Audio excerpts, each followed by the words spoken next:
Hello and welcome to A Night with the Dark Knight, the show that takes a look at Batman through the ages, for better or for worse. With your dynamic duo, Aidan Gula.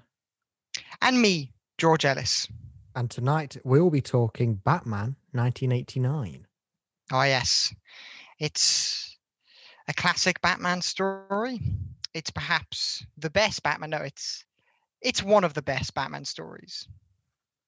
Well, last week we were discussing who we think our favorite Batman is, and I kind of reluctantly came to Michael Keaton because I couldn't really make a decision.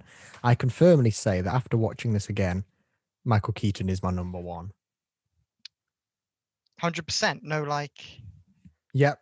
Not even when I was like, well, Ben Affleck has this, that, and the other. I'm like, no, it's Keaton, not Affleck. Keaton. That's hard to do backwards, that is. Well, Keaton, he's very cool. If you want a closer look of what Aidan's got over there. Yes. There he is. For those that are watching rather than just listening, we have actually... Oh, yeah. Well, I just held up a Funko Pop of Michael Keaton's Batman for those who are just listening. And now I'm holding up a Funko Pop of Jack Nicholson's Joker. Mm-hmm. Who I noticed was interestingly billed first for this film, which I found quite weird. Yeah, you mentioned that. And I was like, but Batman. Yeah. And even on my DVD, the cover says Jack Nicholson, Michael Keaton, Kim Basinger. And I was like, shouldn't you switch Batman around? You know, I know. Main character. I know Jack Nicholson's huge and all, but it's like Michael Keaton is such...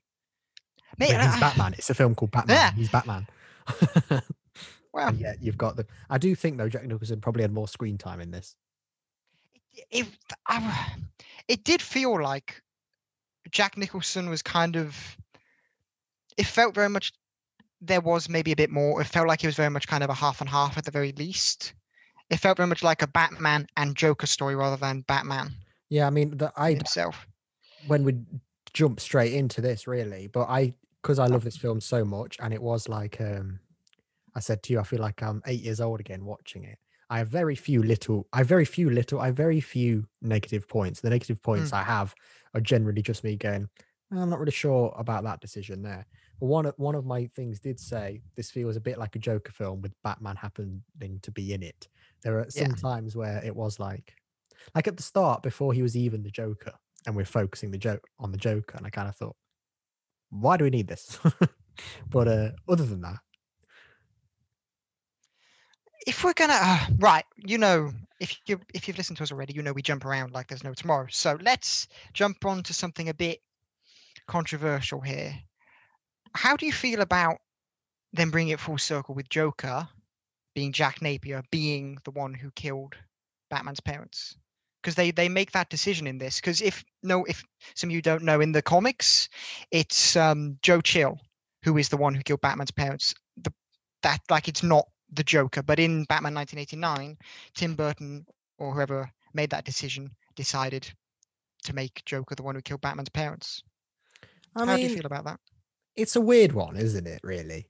Because I think it works for this film, for this interpretation. And again, we'll come on to the killing soon, but you can kind of connect it. But I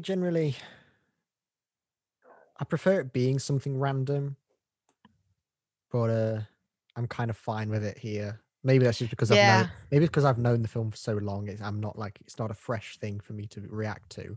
But I know what you mean. I prefer it not being Joker. Yeah, but I'm fine with it being Joker for this instance. I think it works for this instance because it makes it a whole rounded story, and it because they focus so much on Joker, it's kind of like it allows me to be okay with it, because it's like, okay, I see why you're focusing so much on Joker now, because you've made both characters' stories so interlinked. But I do prefer it when it is a random person, because it feels very much like this can happen to anyone, and it's the Batman isn't like, it puts it more into Batman became Batman because of because of Gotham, and because of the way crime is in that city and how that happened. He hasn't become Batman because of the Joker. I feel like it's much better when Batman is a result of just crime and that kind of just the dystopian element more than a supervillain, because I feel like that takes away a bit from the character. I feel like there are, for this whole film, there are definitely a couple of elements which, when it comes to Batman's character, are so close, but they're just shy of being perfect. Do you get what I mean? Yeah, and I was thinking, I wonder if, because a lot of the things I like maybe about Batman and like this kind of thing have come since this film. So I was thinking that about a few things where, to compare it to Doctor Who, for example, it's like when you watch classic Who and things like the Time War and a bunch of things like that aren't in it. It's because, well, they'd come later, so you just have to appreciate it for that. And it felt there were a few times in this when I thought like maybe that kind of thing hasn't come yet. For example, like, I mean, you'll be able to pick me up on this, but Better be able to. at the end when the Joker's killed, I prefer the Joker to be sent off to Arkham. But I thought, when did Arkham become a big prominent? I did Google that it was created in 1974, but I thought, when did it become like Arkham? You know, where they send all the villains, or at this point, was it just an asylum that existed in the comics? This is just before like my time with the comics, but I don't like. I've read Nightfall, and I can't remember any huge bits with the asylum in there. I know, I can't give you 100% certainty there, but I know it's a huge thing in the animated series, and that's very, very soon after. Yeah, this. but maybe did it come from the animated series, like making it a big deal, like Harley did?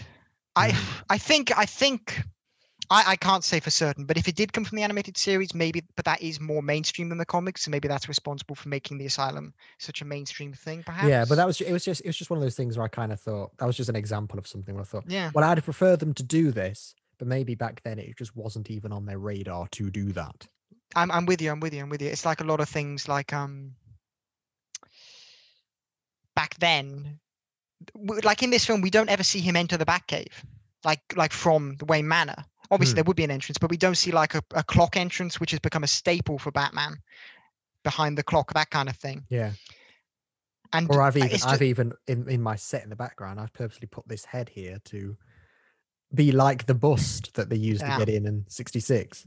Just, it's classic. But no, I get what you mean. There were very much a lot of elements in this film which felt very proto Batman. Like, you're so close to being the perfect Batman, what Batman is now, but there are just a couple of things which have been added to through the years. Like, I think a big one is the no killing rule, which was very much a thing before Batman 1989, but it's very strange that in it, and even during 1989.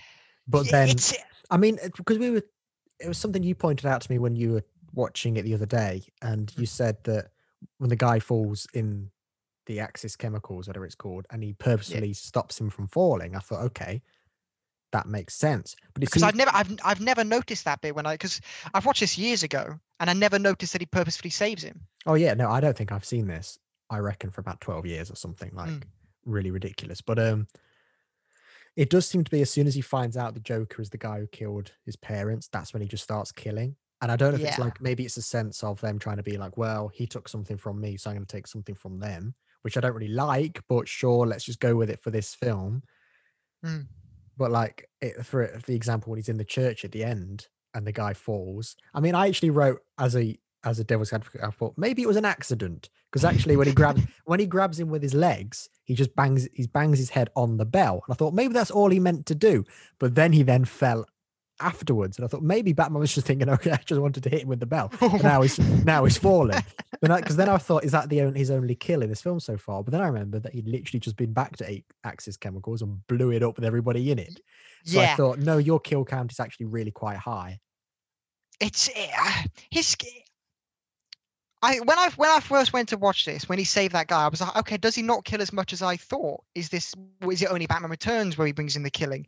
But as soon as he finds out Joker is the one that killed his parents in this film, he goes and blows up Axis Chemicals, and it's like, that's a bit of a jump from saving a guy in Axis Chemicals, just one dude, to then blowing the place up because that guy could still be in there theoretically. Oh yeah. So he saved him, and now he's just blowing him up. maybe he just didn't like him. He just thought, no, I don't like this guy. I'm sick of him. I'll save him. I'll really mess with his head, and then I'll go after him again, but blow up all his friends at the same time. as I've said before, Batman should never kill. But in this film, it may be it if this is the reasoning, him being like, oh, they've killed Joker killed my parents. Now I'm even more angry than I've ever been. Maybe I can kind of let it's. I don't like him killing, but maybe if that's the reason, I can let it slide, kind of. But they don't really delve into that much, you know. No, there's It's most the most you get is when Joker says, "You made me," and then Batman says, "Well, you made me first." And that's kind of, it's like, well, it's kind of them saying they're as bad as each other in a way. mm. That's as much as you get before again he throws him off another building. Does that a lot in this film, Batman does. The thing is, the thing is him throwing Joker off the building. It's kind of like he tethered him to the thing, and then Joker fell off. So it's kind of like Batman again wasn't directly responsible for the death there. He just tethered him and was like, "All right, you could let go and stay, or you can take it with you." Yeah. It's Batman in this film is very much a murderer by happenstance. He'll send the car in to blow up the chemicals. He won't do it himself. He'll accidentally throw someone down a bell tower, and he'll tie the Joker to a ledge, which is accidentally going to pull him down. He's very much. Maybe that's what he thought. Maybe he thought, if the police come after me for this, he just think, well, I didn't mean to. I was actually trying to do this other thing. And then they go, okay, Batman, whatever, and then just let him off for it. He's very much just kind of. He's being very smart here. He's trying to get away with manslaughter rather than murder. He's a smart killer. Yeah. No, but because he's not he's not friends with Commissioner Gordon yet, which I think. I mean, I think it's maybe quite nice to just start with our negatives, then lead into the positives, really. But it's a bit. I was thinking one thing, because I know you really like Year One, don't you? And Year Two, that's very much. For me, for Batman, my favorite era, like time period for his career, is when he's kind of not. It's kind of when he's just starting out, but it's the period between when he's kind of at the end of. It's right when the police discover he's real, that kind of era where he's been a myth, and then the police discover he's real. He's still gritty, he's still dark, but then he becomes friends with Gordon, and then it's kind of that lighter side of Batman. It's right on that cusp. Yeah, era. That's actually exactly where this film is set. So maybe that's come from that. That's what I was about to say, because since you've ever said that, it's something that's now been on my radar, and I kind of look out for that. But I was thinking, so theoretically, this is where this is set, because like you just said, the police don't know he's real yet. He's still very much this, oh yeah, sure, there's a guy in a bat beating you or whatever, that kind of thing. And yet he doesn't have that kind of grittiness that you'd expect, in those Year One and Two interpretations. Seem to be kind of a rough suit, something really makeshift that he's actually he's got a really pure great anger. But here he's like got a great suit, loads of gadgets. He's got the Batwing, he's got a Batmobile, and I thought, you're quite far into this now, and yet nobody knows who you are, and the Joker doesn't exist yet. So where actually are we in your life? It's for because it's very much kind of like it's Year One's time period, but but he's been very, very sneaky for like 4 years. He's been really good at staying under the radar. I know, having one vehicle, I'm fine. That's usually in Year One, he's often only has one. He usually has none, but sometimes he has one vehicle. But in this, he has the Batmobile and then the Batwing, and the Batwing is usually such a step up, because that's a plane. That's like, for that era, to have that kind of plane at that point in time is incredible. Because everyone else is driving literal radios, because they are the 1800s in Gotham City, and he's got the best jet on the market. Something I've always thought about Gotham City. Nobody really knows what year it is, do they? I know. I do. I love how the thing about Gotham City I always love is it's very much kind of it's such a bubble period in time, but you can't pin it down. If you look at one of the cars, it's like that's that's the early 20th century. Yeah. But then if you look at the radios, that's the 1700s here. What's happening? And then you look at the TVs, and then you look at Batman's tech, and that's the 23rd century. I've always thought about Batman the Animated Series. He'll be on his computer, this massive futuristic thing, then he goes outside and it's 1942, and I'm like, what? I love how, no matter what era Batman, no matter what time period they set it, his technology is always years ahead. Yeah. Even Gotham by Gaslight, he's got a motorcycle. I mean, where'd you get that from? Yeah, I don't think they were a thing yet, were they? My favorite scene of this entire film is well, not okay. One of my favorite Batman moments. I'll get on to my favorite scene. Do you like the scene where he's driving back to the Batcave with the Yes. music, like this, where it's that kind of orchestral kind of choir music builds up to the big long stretch of road where he's just flooring it in the car with the leaves kicking up and he's driving through the forest and it goes to the proper Batman theme, and it's honestly, I'm getting goosebumps from talking about it because it is one of my favorite Batman moments where he's just it's I love the Batman that design for the Batman Beyond. It is wonderful and it's so perfect. And seeing it drive to the Batcave is just such a it's a lovely moment, and I really enjoyed watching it. And we get that in a lot of Batman media actually, like in Batman Begins, you get that with him and Rachel. And I just think Batman driving to the Batcave is such an iconic moment, and it's done so well here. Hmm. What do you think of that moment? Sorry. I agree. No, I Yeah. like it. I liked it very much. Yeah, because like you said, it's going at more than 5 miles per hour than it is Mm. in the big chase earlier when you can see it's passing people like that. Yeah. But it's kind of like it's either in that in the one where he's driving through the forest, either they've sped up the footage and it still looks good, which is impressive because that usually ruins footage, or they're allowed to get it up to the clappers because it's like there's no one here, you know. Hmm. Well, Either way, I also thought maybe because it's like a prop, so a giant prop. I thought maybe it actually can't go very fast as a vehicle. yeah, I was also thinking that, yeah. But And yeah, also to say why that moment is one of my favorites. Whenever I'm driving home from you like imagine it's a that, night don't you? time, I do feel like I'm Batman. For like it usually lasts like 2 seconds because there are street lamps everywhere. But for a moment, I'll be like, this is kind of cool, and I'm going like If you 30 miles an hour. if you But said you've done that while listening to the theme, I also wouldn't be very surprised. Like I'm I sure, mean, I I do bet you have the have. Batman music somewhere on my Spotify, so if it does come on, I'm You, not going to turn away. George recently rolled his car, and the Batman theme was playing. yeah, it will be. You get pulled over by um, police. You'll be like, "Excuse me, what do you think you're doing?" And be like, I'm Batman. Are you on something, sir? No. and he'll be like, "All right, as you were." uh, no. But one thing I will say though, I'm just going to hop back to Gordon now. Like negative points. Oh, okay. I've never. I don't know how I feel about this casting of Gordon. I didn't realize it was Commissioner Gordon until they said Commissioner. I thought it was just generic cop. And then somebody went, "Hey, Commissioner." And I was like, "Oh, is that? He's not got a very big part, has he? Like, he didn't blow me away." He, he very much doesn't feel like Commissioner Gordon. He very much feels like I'm a cop called Commissioner Gordon. But he never really. I don't know. He just didn't really. Maybe it's because he didn't have enough screen time. But there were. It's interesting though. There were moments where he does kind of feel like Commissioner Gordon. You know, in the first time in Axis Chemicals. I'm supposed to calling it Ace Chemicals. That's what I've always known it as. But the Same. first time in Axis Chemicals, when obviously it's the ambush and it's Jack Napier becoming the Joker, all that. When Commissioner Gordon first arrives, it does, and he's taking charge. It does feel like Gordon. But the problem is, the actor, no offense to the guy, he does give off this kind of bumbling persona in a way. Do you get what I'm saying? Yeah, a bit. And also, I think probably because most things we know about Commissioner Gordon, like obviously you've read comics, I've not, so I'm going off what I know about Commissioner Gordon, is he always knows Batman at those times. He's I've never really seen the close probably is Gary Oldman, and even then he kind of already knows about Batman. But it's kind of you don't really see Commissioner Gordon pre-Batman very often, so you expect most things about Commissioner Gordon to be his relationship with Batman. So when he doesn't have a yeah. relationship with Batman, he's just like, "Oh, is that him?"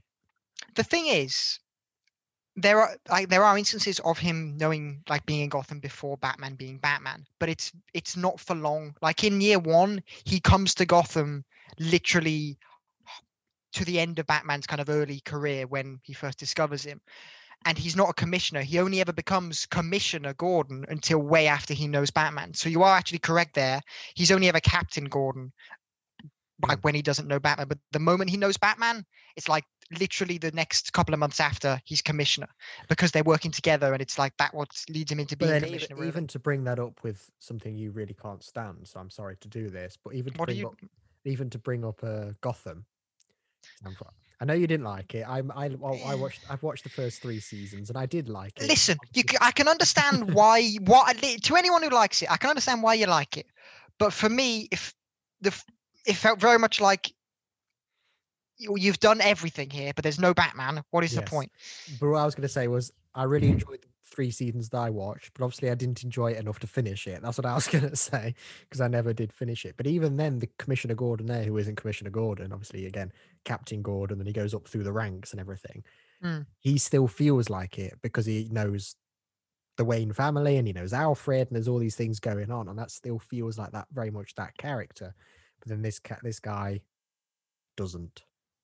And it's just with Gordon. He's always been very much kind of mustache, kind of in control when he's commissioner, and it's just no. I get exactly what you mean. To all the Gotham fans, I will say, James Gordon in that is better than James Gordon in Batman 1989. I've said it here. Yes, and up until the point where everything else happens. I'm just going to work through my negative points, then we can go on to the positive things. But so just to connect it to Gotham again, to really bounce around, because it's just very much a nostalgic trip, this episode, isn't it? Basically, yeah. Just Batman 1989 is brilliant. We both really like it. So it's going to be a lot of comparing it to what Batman is now, really. And this is just kind of, if you watch this film as a kid, you can listen to this and be like, as if you're having a conversation with us about it. That's what we're doing here. Basically, yeah. But to connect it to Gotham again in the form of Alfred. Now, I said to you when I was watching it, Sean Pertwee is my favorite Alfred, probably just because it's Sean Pertwee, to be honest. But second to that is probably Michael Gough, or Gough, however you want to say it, because I just like this version of Alfred where it is the butler who knows what Batman gets up to, but he's kind of like Morty's, like, rather than last week when we had the guy in the chair doing all the tech whiz kind of stuff. I prefer this as Alfred. This is how I imagine Alfred. Yeah, no, I do like this version of Alfred. I do think he's fabulous as Alfred, and I think it's very strong. My favorite version is, I like it when it's kind of a halfway between the butler and the tech. I like it when it's that middle ground, but I do really enjoy this version of Alfred where it's very much just a father figure, and he knows what Batman, like, he knows that Bruce Wayne's Batman, but he's always kind of leading him towards, maybe get a girlfriend. You idiot, stop slouching in a cave. Like, he'll support what's going on, but he's kind of like, you're a bit of an idiot for doing all of this kind of stuff. Yeah, and that's why I liked the line here. He says, I've not got many years left and I don't want to spend them grieving old friends, especially not their sons either. I also really like that line. It's such a good line, that, because it goes over your head as a kid, and it can so easily just be passed off as just another line, but it's such deep meaning to their character there.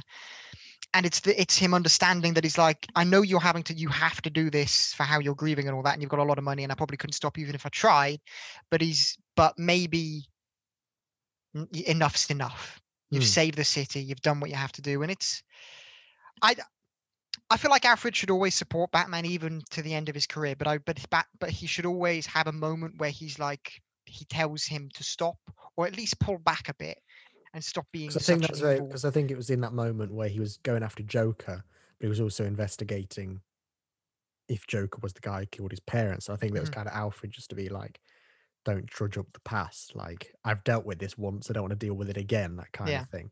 So I did really like that line, because I like that connection between Alfred and Bruce that you don't see in more of the techie versions. You get much more of the techie these days. You get, like, I'd say, for pure butler, really, it's just this in the animated series, I should imagine. Yeah, I was gonna say.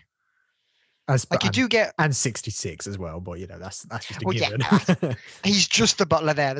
Yeah, there's no. Occasionally comes in and washes his cowl or something in that famous. Washes the dishes. Yeah. Oh, hello, sir. Have you just beaten up some more bad guys? There's that famous scene in 66, isn't there, when Batman's got the bright pink cowl, and then Alfred basically wanders in and goes, "No, I'm sorry, sir. The other one's in the wash," and that's just. Why have you got a bright pink one anyway, then? It's a spare. He needs to have his spares for special occasions. But no, Alfred is wonderful in this. Yeah. Okay. Got any other negatives? No. So now we can talk about things we liked. Lovely. Everything. Oh my God. Go home. I love scrolling through my notes because they get more deranged. So it starts off really kind of, they're proper noted, and then Oh, just big exclamation, big capital letters and exclamation marks. The Batmobile. I love it. I'm such a Right, I don't know if you can read this. Mine says the exact same thing. Batmobile. oh, we're such. That's all I wrote. Oh, I do really love this film, but let's talk about. Oh, here's something. Not last night, early today, because you watched it. You delayed me like there was no tomorrow with this episode. Yeah, didn't I'm you? sorry, I got really distracted. But you said at the start how you were confused. This better not be the Waynes with the opening scene. Yeah. And the best thing about watching this, actually, this whole thing now, I'm picking up on so many nuances that I missed when I was younger, like so many character moments, so many kind of parallels. So, like, for example, the beginning is very much a parallel of Bruce's parents' death. Like, it's very much kind of another family comes out of the Monarch Theatre. They then go down an alley. Criminals rob them. It's very much a parallel. But in this instance, Batman stops. Well, it doesn't stop. He punishes the criminals. Yeah, he watches it and he lets it happen and then punishes them afterwards. So I thought he could have intervened, but okay. But it is still I really do like the parallel between him punishing the criminals here, a very similar crime as to what happened to him. And it was a nice little parallel, that which I never picked up on until yesterday, actually. Yeah, no, I really liked it after it happened, but when I sent you the video, I was like going, wait, so in this version, is it just because they couldn't get a taxi? I was going, that's a bit lame, isn't it? I was quite angry for a second because when I don't know her name, but the wife spoke to the husband and didn't say Thomas, and I was like, you better not have renamed the Waynes. Yeah. But then I was like, oh no, they're just clearly not the Waynes. But it did take me a moment. Yeah, but it was still. I just really like the parallel there, and like you were saying, you didn't want them to switch the parents around. I think the biggest thing they kind of, well, not the biggest thing really, because the biggest thing they probably switched around was making the Joker kill the doctors, kill Batman's parents. This is the Batman podcast, Aiden, not the Doctor Who one. Yes, sorry, my mind's all over the place. No, I think another big thing they switched around, which I thought actually is I kind of have a rebuttal on a common criticism of Tim Burton, is that a lot of people criticize Tim Burton and say that he doesn't cast any black actors in his films. And you see a lot of people that say, cancel Tim, that's really hard to say, cancel Tim Burton because of casting. Then I thought, in this film, he's got one of the most majorly white characters and turned in black in quite a major role. So I thought, is that quite a valid criticism? Billy Dee Because Williams. here you've got Billy Dee Williams as Harvey Dent of all people. I think he makes a great Harvey Dent. He's that very charismatic and charming version of him. I'm glad he wasn't Two-Face. I've said here, I don't know if I can really. It's a shame we never got to see Billy as Two-Face. It's a shame because I'd quite like to see it, but I don't know if it would work. Because Billy Dee is very that charming, suave, eyebrow stroking kind of thing, but I can't imagine him as a villain. I feel like he could have maybe pulled it off. Because he's essentially just playing Lando here, isn't he? But basically, but plays one character and that's himself. So, but no, because for the third one, like you got Batman 1989, then Batman Returns, and then for Tim Burton's theorized third one, it was going to be Billy Dee Williams as Two-Face in it, and Robin was going to be in it as well. But that all got folded into the Joel Schumacher films. But I really would have liked to see Billy Dee Williams as Two-Face because I feel like he does play such a good Harvey Dent, and I feel like we say that he's very good at the suave demeanor, and maybe he wouldn't have been able to pull it off. But when have we given him the opportunity to pull that off? That's it. Because I've never seen it, so I'm just saying I can't imagine it. But maybe it would be quite nice. Maybe he's unbeatable. And he's the best Two-Face we'd ever get. But there's a lot of things with Tim Burton's Batman world where I'm very much like, it's a shame we didn't get to see this happen in this kind of world. But and also maybe we'll see in the future. Just while we're here, it's a good place to slot it in. But I'm wearing a Flash t-shirt today because obviously Michael Keaton is returning for the Flash film. Now, it was something that occurred to me when I was watching this. We've all seen the images. I'm sure when you're editing this, you can put them up if you want, of Michael I Keaton. will now because you've said it. If you Well, you don't promise have them to. something, no, I'll do it. I'll do it. I'll do You it. don't have to. All right. You can I'll put do the it. images up of Michael Keaton looking exactly like Batman as he did back then, which amazed us both when those pictures first appeared. But something that occurred to me when I was watching this, I was thinking when they're in that film and that whatever villains he's got to deal with, because I'm sure there'll be some sort of scene where you see Batman in action again fighting a villain. I thought, I wonder what villain they'll choose for that. And I was also thinking, because those Joel Schumacher ones are supposed to be the same Batman, aren't they? They're supposed to be a continuation of one. I thought, do you reckon they'll fold them in and say that Keaton dealt with them as well? Or do you think What do you think they're just gonna? Or do you think they go, no, we'll just ignore the Schumacher ones? Or do you think you'll go, no, I have faced the Riddler and not Penguin, Riddler and Two-Face and Mr. Freeze and who else showed up in those films? There'll be a Robin as well. Yeah. You know what? It'd be interesting for them to do that, but a part of me would prefer if they just went straight from Batman Returns, like kind of like they didn't fold them in, because that would be then that specific that Batman's character, and we can connect that up rather than having to include Val Kilmer's characterization, things like that. But it is like didn't kill, so I'm just saying. Yeah, but it is just like it would be interesting because then bring it to the Flash, he's got a considerably smaller rogues gallery than he would if you counter those. I feel like, but what you could do is you could have like an opening scene where you see maybe Gotham and Batman like taking in a villain, you know, like a big one. I feel like I don't know if it would be possible, but maybe have Billy Dee Williams as Two-Face, you know, or maybe like what you could actually or just introduce some of those villains from the Joel Schumacher era, but like not have them as that, but kind of bring them in to the Batman 1989 kind of setting. So obviously we won't see Jack Nicholson's Joker because he's dead. You won't see Penguin, but you could maybe see.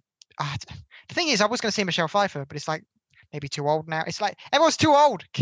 But Michelle Pfeiffer, you could do a scene in Arkham though, couldn't you? I suppose. Yeah. You maybe couldn't get the Catwoman cartwheels, but you could have Selena Kyle maybe.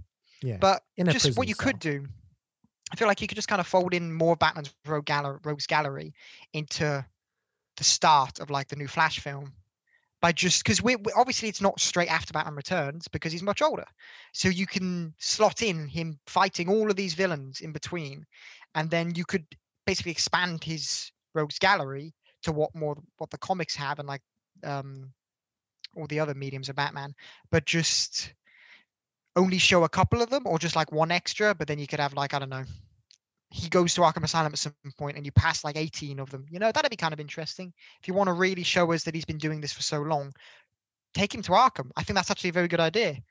Take him to Arkham and then you'll see. That's always the best thing with any Batman. If you want to catch us up on things, just have him walk through Arkham. Anything. Whoever's there. Yeah. Anytime. Because then you could just look into a cell and you could just go, all right, there's Scarecrow, there's Claireface. Claireface? Oh, there's Claireface there. Weird Manchester accent came out there. You can have Clayface, you can have everybody all on this one thing, and that tells us, he's had all these adventures. Boom. And then you can kind of judge where he is in his career as well. Yeah. Like if there's no Calendar Man, he's yet to do the Long Halloween, that kind of thing. Like it's very it's a really good, but then again with this Batman, he'll probably kill them all. So he'll have to go. He'll have to go to a grave site. Yeah, That's what he'll have to do. It won't be Michael Keaton walking up the ward. It would be the Batmobile going and dropping bombs everywhere, wouldn't it? Well, yeah, no. Michael Keaton's Batman is a damn mass murderer. He even kills his main villains. Like in this one, Joker goes splat. Yeah, but it is. How much do you like the Joker Batman relationship in this film? Because I'm sure you're more clued in about that kind of thing than I am. Honestly, like I've written here, I do think this Joker is so comic book Joker, like kind of classic comic book Joker. When I think Joker, like kind of the Joker I know from the comics, it's so this Joker. Like there's so many things which when I see this are so just like classic Joker. Like the joy buzzer, the joy buzzer on the hand. That's we don't really see that much as Joker in media these days in the films, because it's always trying to be a much darker portrayal. Whereas this is a really dark portrayal of the Joker, but he's ludicrous. He's watching TV and he's got that literally a setup with a boxing glove just to smash the TV. I mean, how many TVs does I go through? But he's set up something to just destroy the TV. So he's mental.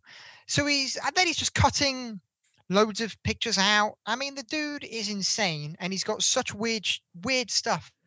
It's just so classic Joker. The whole story is classic Joker. He's poisoning Gotham using cosmetics. I love that.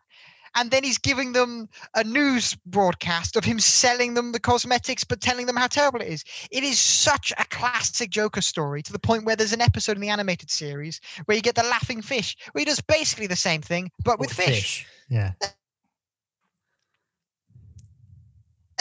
It's such a club, Jack Nicholson as the Joker. And the relationship between Jack Nicholson's Joker and Batman's Batman, I think, although a bit one-sided on the Joker's part, sometimes a bit linked because they try and link everything together. Yes, it's very much there. Like, it's very much really quite accurate. Like, especially the scene where Bruce Wayne first sees the Joker. He's like, he's just completely focused on, is this the guy who fell into the vat of chemicals? You know, it's just, I don't know. I feel like their relationship is very strong here. It's very strong up until the point where Batman murders him, I'm going to say, because it's like, now you are basically the same person. The point is, they're two sides of the same coin. Like you say to most people, Joker and Batman are two sides of the same coin, and they don't understand why. The point is, they're both just what's the word? Not reactions. They are reactions. They're both reactions to one bad day. That's the whole point. Batman's bad days, his parents getting killed, he then channels that into becoming a superhero. Joker's bad day, falling into a vat of chemicals, turns into a mass murderer. Mm-hmm. Like, that's the same coin aspect there. But the problem is, with Batman killing Joker in the end, you then lose the entire nuance. Well, you don't lose it all, but you do lose the two sides, because it becomes very much kind of like, there is too much similarity here. Yeah. Yes.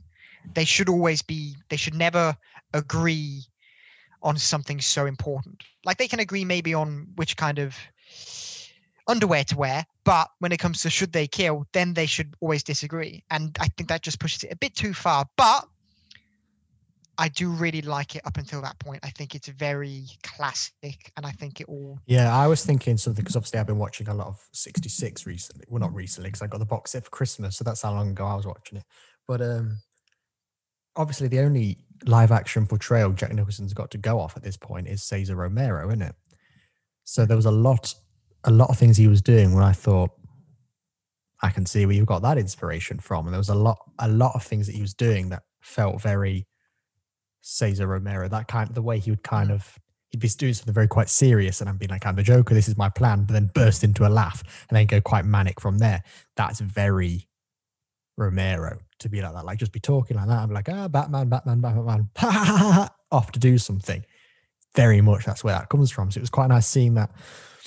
I know when I was a kid, I used to love Jack Nicholson's Joker, and there was obviously when I was a kid, there was a time I was going, I prefer him to Heath Ledger, because he's kind of more that kind of comic book silliness. Yeah. But watching it again, I love how I absolutely loved this film and had loads of fun with it, but I just seemed to be moaning about it. I know. He did fall slightly. I thought, you're not as good as I remember you being, because he was a bit more Jack Nicholson playing a gangster who then happens to go white and then for some reason decides to turn that into a clown. But when he did the kind of comic booky things, like you're saying, like with the radio show, the hand thing, the buzzy thing. I even wrote a note about that. Yeah, and then the fake hand gag.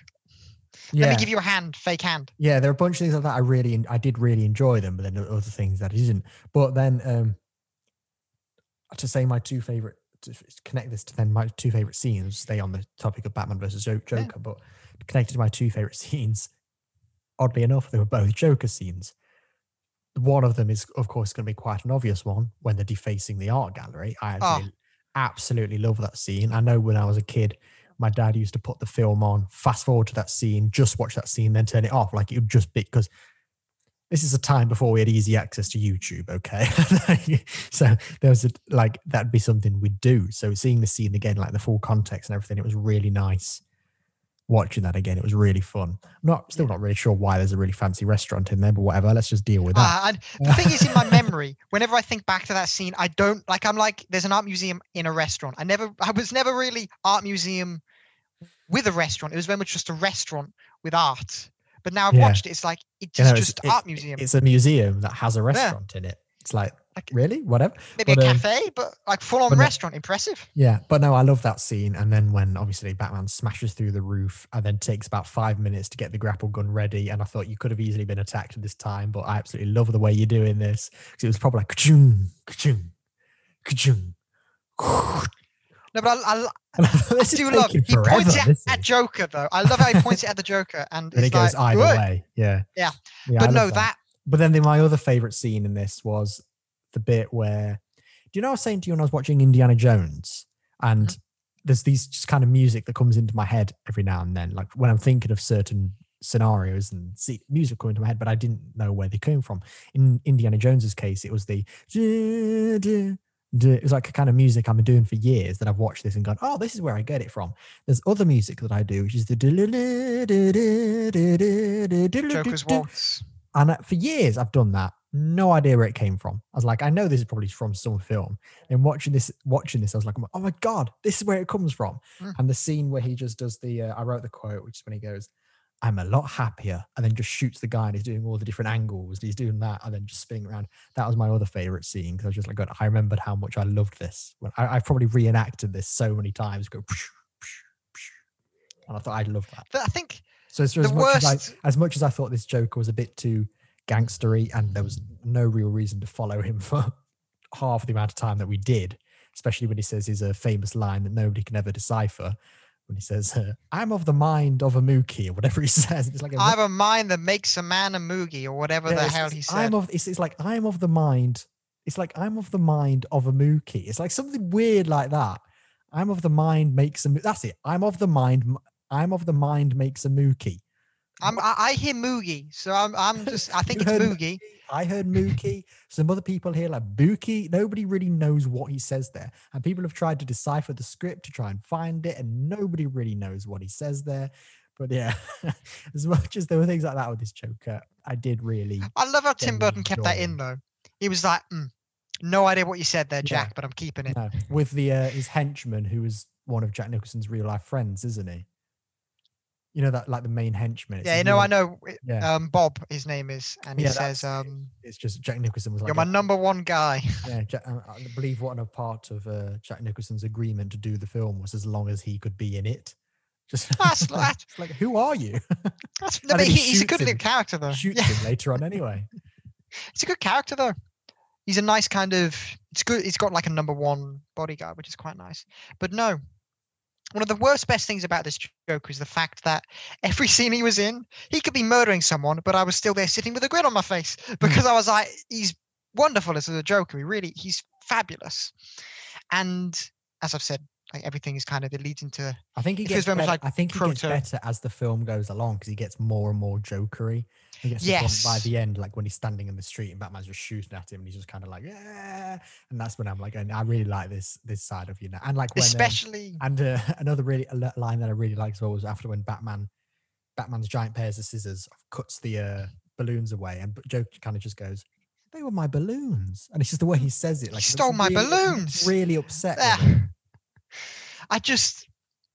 One of my favorite bits of the Joker is when he's getting the clown pounding from Batman, where he's no match for Batman, and I love that, because I love it when it's just that Batman beating the ever-loving Christ out of him. But then he's getting beaten up, and he just gets a pair of glasses. It's like, you wouldn't beat up a guy with glasses, would you? Yeah.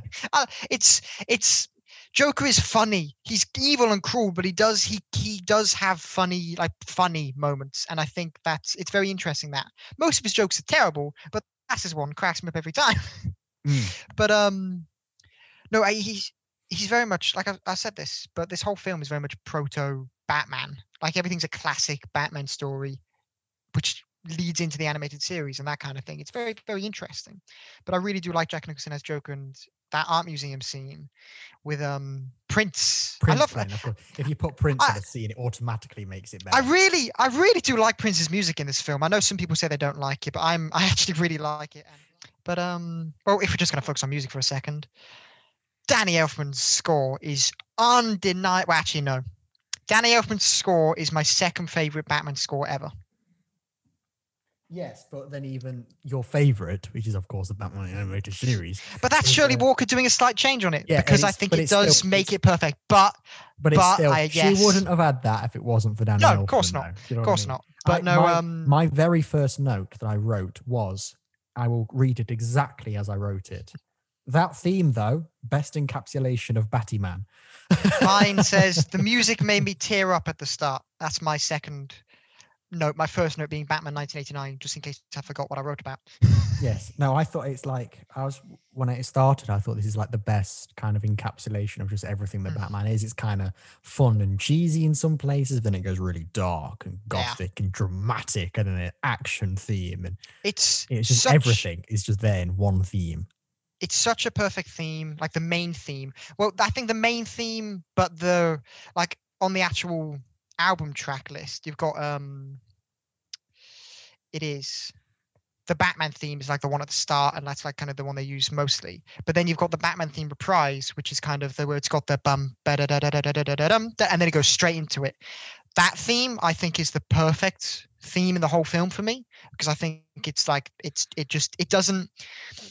doesn't try and mess about with all these frills. It is just you get the drums, the theme, and that's I think that's the perfect. If you want to, I think that's the perfect encapsulation of the theme. And but by saying that is the perfect, for anything, that is my favorite Batman theme, because it is so iconic to the character. And I've said before in the past that I think characters like superheroes at the very least, deserve and need themes, because they invoke such a response in the audience, and they're just vital in film. And this Batman theme is probably where my belief stems from, because it is perfect as a Batman theme. It doesn't get repetitive because it's not overused, but it's always remixed, you know? You have the ba-ba-ba-ba, you have like that, I'm Batman. You have that little tiny motif. So whenever Batman shows up, you'll have that. You will. But then it could be a scene where he's smashing through the ceiling like you have in the museum. You have that bit when he shows up, but it doesn't keep going. It doesn't kick up the whole music, because that wouldn't work. It's remixed into another kind of theme, which just plays throughout the scene, you know? And that's how you do themes for characters, I think. And it's beautiful and wonderful and makes me cry. And like the Batmobile scene, which I've already spoken about, it starts off with some really orchestral, I've got it in my head. It's like, do you want to do that? You want to do that again? I'm going deranged here. I love it, but it's really orchestral and kind of choiry when he's in the driving, and then the moment it comes around the corner, the orchestra's going mad. I wish I was there in person to see it. It would have been wonderful. But the theme kicks up, but it's not exactly the theme, it's a different Batman theme with the Batman theme in, And honestly, Danny Elfman, I think he's a wonderful composer. I think he has his moments where he's amazing, then he has his moments where he's a bit terrible. But this theme is probably his best work ever, I think. And I think the music is wonderful in this film, and I think it's such an important part of the film being so strong. And also just as an identity, to take the Batman out of it as well, just as a Tim Burton film, because obviously Danny Elfman does most of them for the music, so it really adds that identity of Tim Burton's. They go very well together across it. Like even in Dumbo, the most that film, I was like, I recognize this music. I was like, I feel like I know what this is, Danny Elfman, and I'm like, of course, because they work well together. I think Beetlejuice is Danny Elfman as well, which is before this, and then Charlie and the Chocolate Edward Factory. Scissorhands as well. Charlie and the Chocolate Factory is Danny Elfman. That's years later. Yeah. So as many as I can think of, he does them. And bringing up Beetlejuice, good segue onto Michael Keaton's casting. Michael Keaton's casting and Michael Keaton's Batman as well. We'll talk about that generally here, because something I found out recently, I didn't really know. As it happens, I wasn't alive in 1989, and also neither was the internet. So this kind of information is quite hard to come about. But when Michael Keaton was cast in Batman, presumably in like 1987 or 88, whenever production was underway, it was a really controversial casting, and people were like going, Michael Keaton. I mean, I think he'd done like sitcoms and things like that before, hadn't he? And it was kind of like him to be Batman. I think a lot of people looking back on that like now, his height, for example. Yeah, I've seen that clip as well. Some guys like going, he's 6'5" or something. Like, Batman's too short. Well, this Batman would be too short. That's why he got the long ears. Perfect. Yeah, makes him and the neck, which restricts all his movements. So he has to be like. So I love that there's a moment where he's like cornered and he goes. My two favorite moments was the bit in the chair, not in the chair, the bit in the church when the shoe fell down, and to look up, he had to go. That was my favorite thing. Like the whole thing had to move up. I know. My other favorite thing was when he's in the Batmobile with Vicky, and she looks at him, and he can't turn his head, so all he has to do is just. There's as much movement as I feel like but I feel like he doesn't want to look at her as well in that scene. Then he has a little switch for a light. I love that. It's like, don't look at me, light. I love it. Yeah. But no, anyway, Michael Keaton as Batman. Like, it's a weird thing for me to look back on and be like, how can anybody be like no to that? But then every Batman I've ever thought, every Batman in living memory, there's been controversy around the casting. So I wasn't fussed on Robert Pattinson being Batman, and then you see the trailer and it's like, yes, let's absolutely have this. Ben Affleck, I love Ben Affleck, but I remember thinking it's a bit too lighthearted for Batman, isn't he? And then you saw the set photos and you immediately ate your words. And then you go, oh my god, I still love Ben Affleck. And then Bale, again, we were too young for this casting, but at the time it was like a British guy, isn't he the wrong? I love that. And he'd been famous for like American Psycho and things like that. So it's again like, really? Him? Mm-hmm. But so maybe there's just always going to be controversy with it, like James Bond. Every time there's going to be a James Bond, there's going to be somebody kicking off. But it's hard for me to imagine there being anybody saying anything bad about Michael Keaton, because I thought he was so perfect here.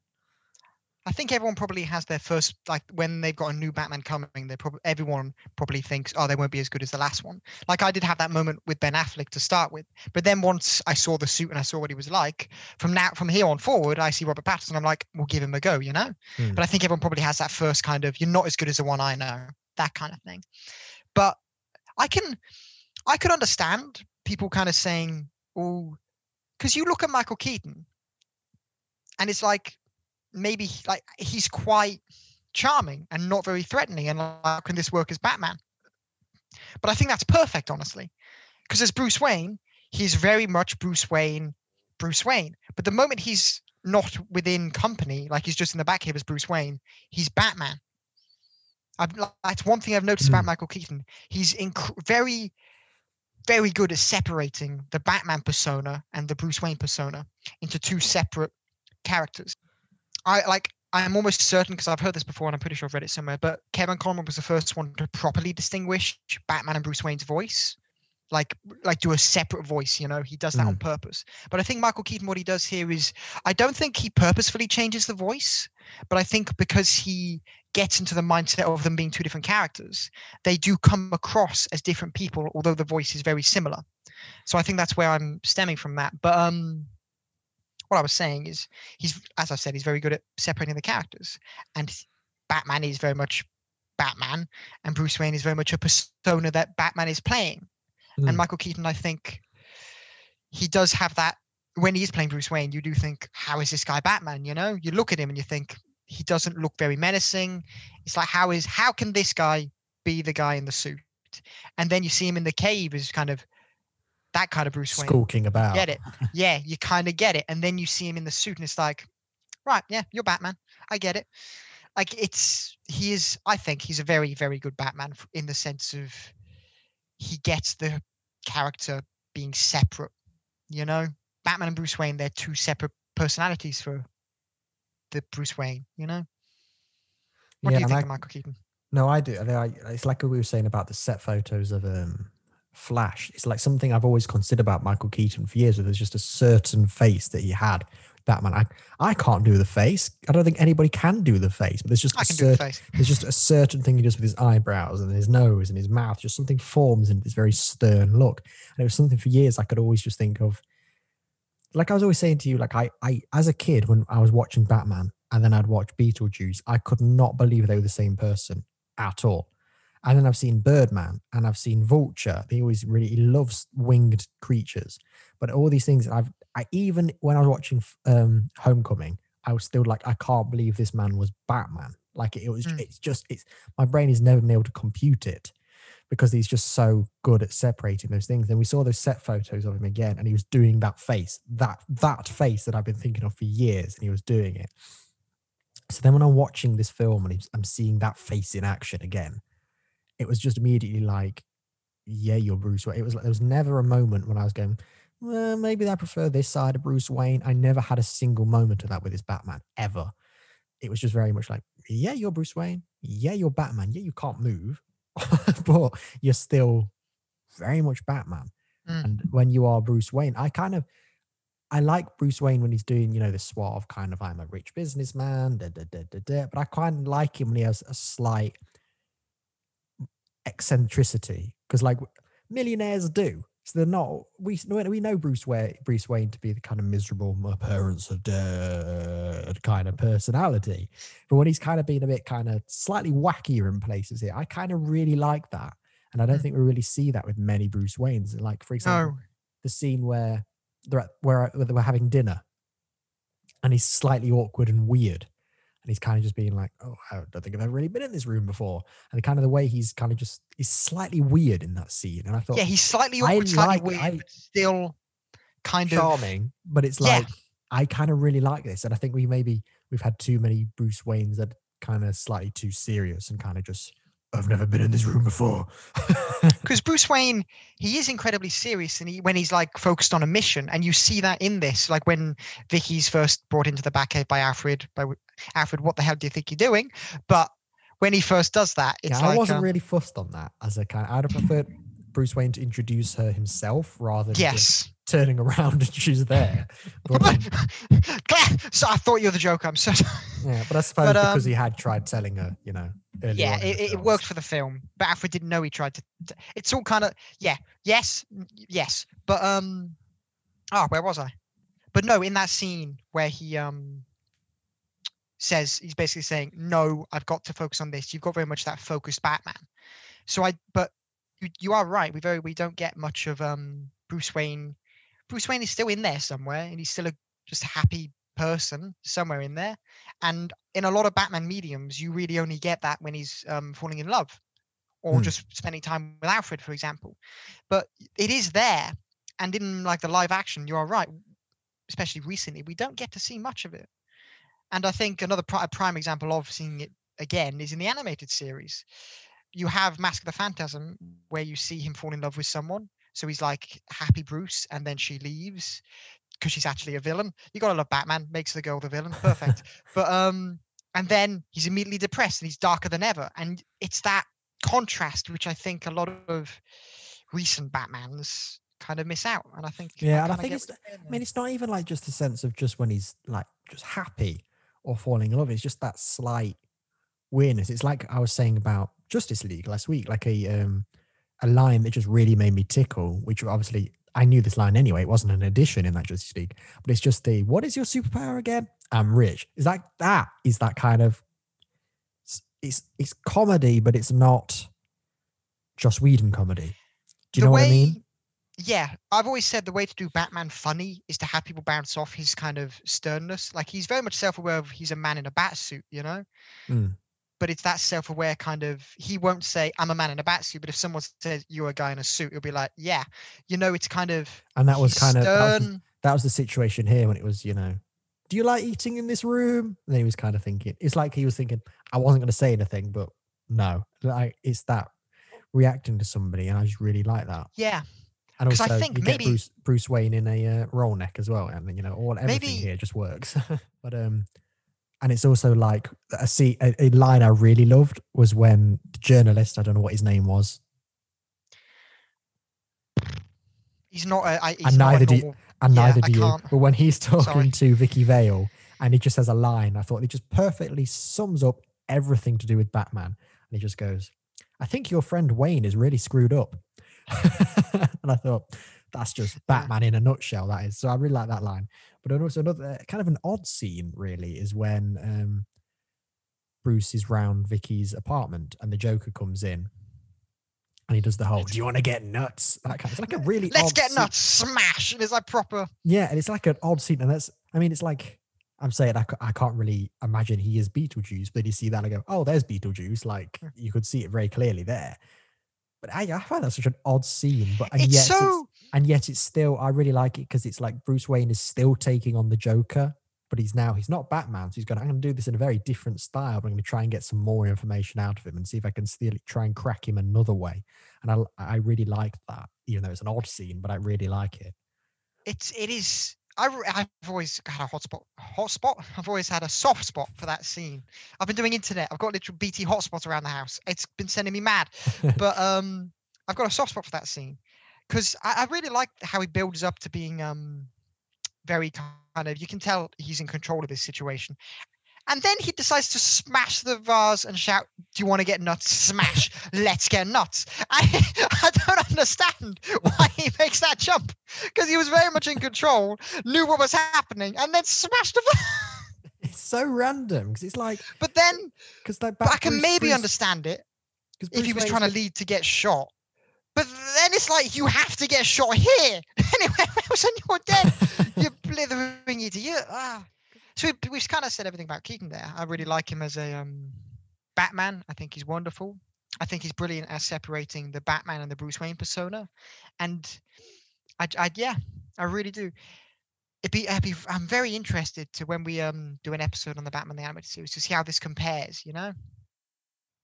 Be very interesting. Yeah, because it's I always like, whenever I've watched the Batman the Animated, because it's been so long since I've seen this, whenever I've seen Batman the Animated Series, it's kind of like, what this set up, let's go off and do our own thing. Mm-hmm.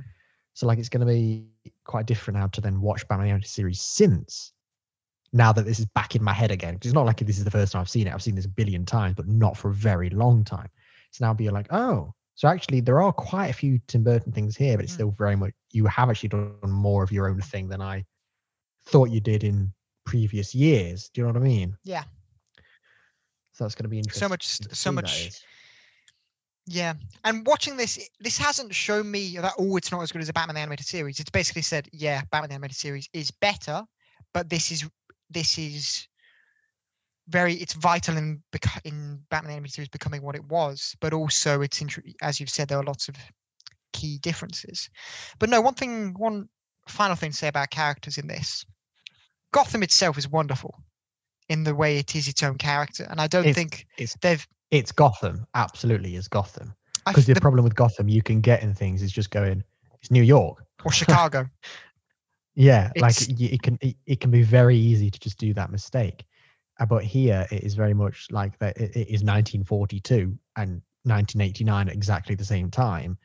It's got a certain look. Everything looks miserable and gothic. Like, there's a shot, I can't think where it comes in the film, but if something's happening and then it cuts to a shot of the bank, I can't think where it comes. But I remember thinking at that point, like, this is just Gotham here. This is undeniably Gotham. This can't be anywhere else. Like, all these people are very much Gothamites. Is that what they're called? Gothamites? Yeah, These are very much Gothamites. These are very much, that is definitely their bank. This is definitely their city town hall and everything. Yeah. And I thought I agree with you, it was probably one of the best. Well, I thought it was going to be quite a nice place to end at. It would be, but I really want to say this.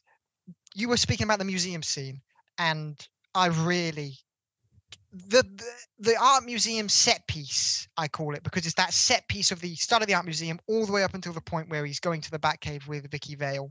All of that whole big section is my favorite bit of this whole film, and it is one of my favorite Batman moments, that whole section, because it's got the Joker trash in the art museum, as you said, which is brilliant and I love it, and Party Man, which is a great song, and then Don't At Me. Well, you can at us on Twitter if you want, please, but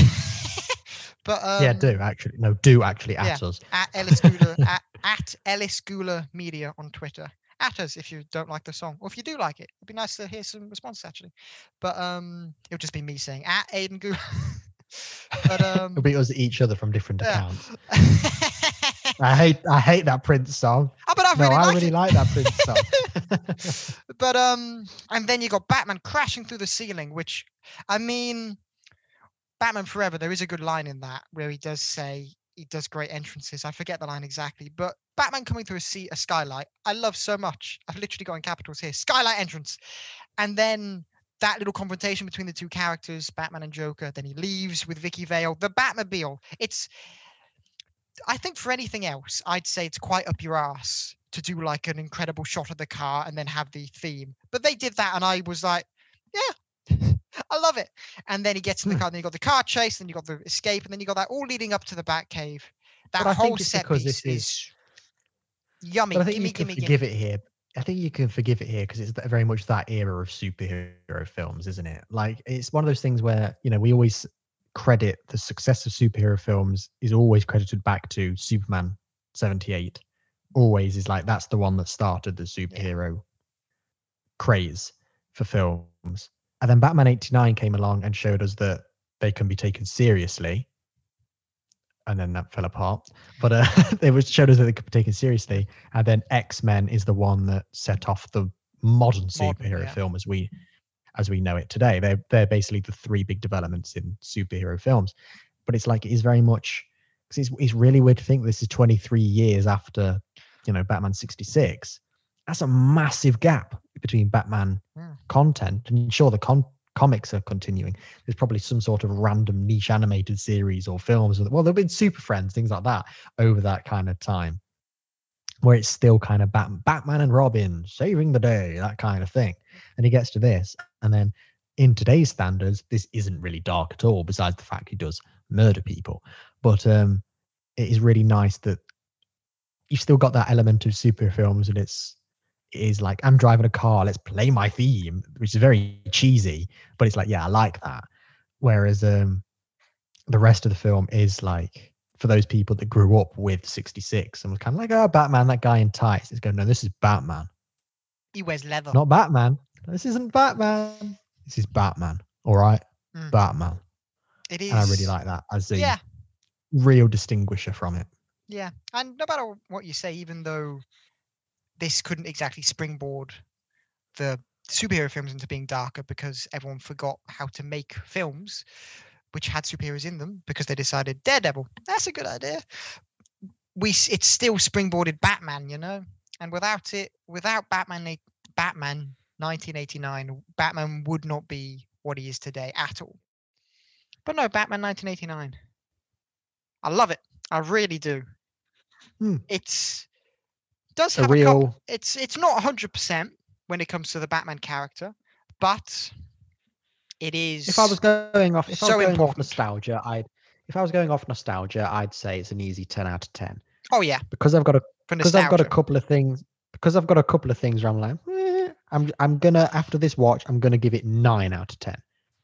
But that's still very high, very high. That is what I'm gonna give it.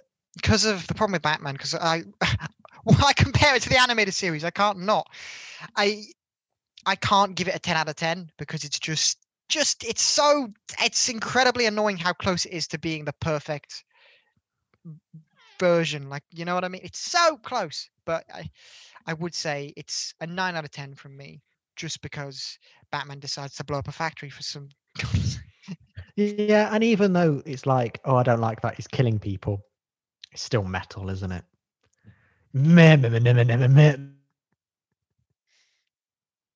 That's what you need playing as he's driving through that factory. So yeah, well, but no, that's my final completely statement. Yeah, what was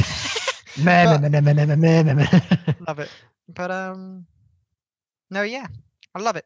So George, what are we doing next week? Well, Aiden, what are we doing next week? I have no idea. Well, we are gonna do you know?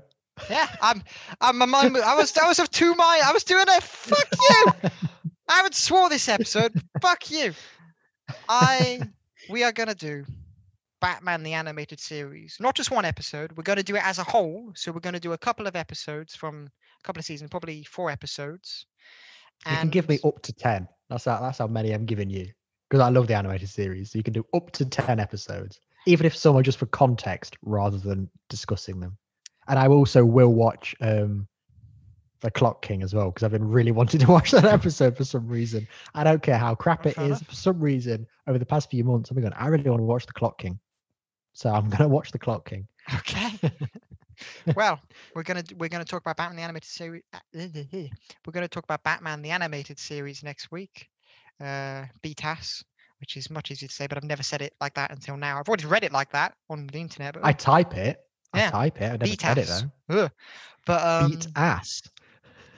Different podcast. No, B. TAS. No, and we'll discuss it, and we'll join us next week on Beat Ass. For God's sake, you've derailed me. Thank you very much for listening, everyone, and watching. See you next week. Go on. Same bat time. Same bat channel.